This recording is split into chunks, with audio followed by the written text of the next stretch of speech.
Guarantee news ನಾನು ವಿದ್ಯಾ ಮಲ್ನಾಡ್. ಕಳೆದ ರಾತ್ರಿ ಪಾಕಿಸ್ತಾನದ ಪಾಲಿಗೆ ಕರಾಳ ರಾತ್ರಿ. ಆಪರೇಷನ್ ಸಿಂಧೂರದ ಮುಂದುವರಿದ ಭಾಗವಾಯಿತು ಅಂದ್ರೆ ಒಂದು ಕಡೆ ಹೌದು, ಮಗದೊಂದು ಕಡೆ ಯುದ್ಧ ಇನ್ನೂ ಆರಂಭ ಆಗಿಲ್ಲ ಅಂತ ನಿನ್ನೆ ತನಕ ಮಾತಾಡ್ಕೊಳ್ತಾ ಇದ್ವಿ. ಬಟ್ ನೋ, ಯುದ್ಧದ ಸ್ವರೂಪವನ್ನ ನಿಧಾನವಾಗಿ ಪಡೆದುಕೊಂಡಿದೆ. ಇದನ್ನ ಈಗ ಆಗ್ತಾ ಇರುವಂತದ್ದು ಎರಡೂ ಸೈಡ್ ಅಟ್ಯಾಕ್ ಗಮನಿಸಿದಾಗ ಯುದ್ಧದ ಸ್ವರೂಪವನ್ನ ಪಡೆದುಕೊಳ್ತಾ ಇದೆ.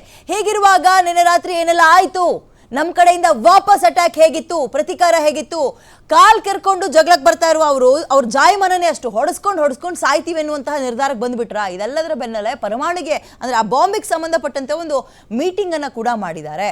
ಹಾಗಾದ್ರೆ ಏನು ಭಯ ಪಡಿಸ್ತಾ ಇದ್ದಾರಾ? ಇದೆಲ್ಲದಕ್ಕೆ ಸಂಬಂಧಪಟ್ಟಂತೆ ಸುದೀರ್ಘವಾಗಿ ಚರ್ಚೆ ಮಾಡ್ತಾ ಹೋಗೋಣ. ನಿನ್ನೆ ಏನೆಲ್ಲ ಆಯ್ತು ಇದ್ರ ಬಗ್ಗೆಯೂ ಕೂಡ ನಿಮಗೆ ತಿಳಿಸ್ತಾ ಹೋಗ್ತೀವಿ.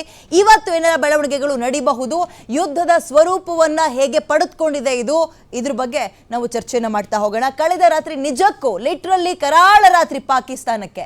ನಿನ್ನೆ 3 ಗಂಟೆ 3:30 ತನಕ ನಿರಂತರವಾಗಿ ಡ್ರೋನ್ಗಳನ್ನ ಕಳಿಸೋದು, ಮಿಸೈಲ್ಗಳನ್ನ ಕಳಿಸುವಂಥದ್ದು ಮಾಡ್ತಲೇ ಇತ್ತು. ಬಟ್ ಭಾರತ ಬಹಳ ದಿಟ್ಟವಾಗಿ ಅದನ್ನ ಎದುರಿಸುವಂತಹ ಕೆಲಸ ಮಾಡಿದೆ. ಅಗೇನ್ ಅವರ ಬಾಣವನ್ನ ಅವರಿಗೆ ತಿರುಗಿ ಬಾಣವನ್ನಾಗಿ ಮಾಡಿದೆ. ಸುಮಾರು 4 ರಿಂದ 5 ಕಡೆ ಏರ್ಬೇಸ್ಗಳು ಒಡಿಸಾಗಿದೆ. ಅವರ ಆತ್ಮ ಅಂತ ಕರೆಸ್ಕೊಳ್ತದೆ ರಾವಲ್ಪಿಂಡಿ.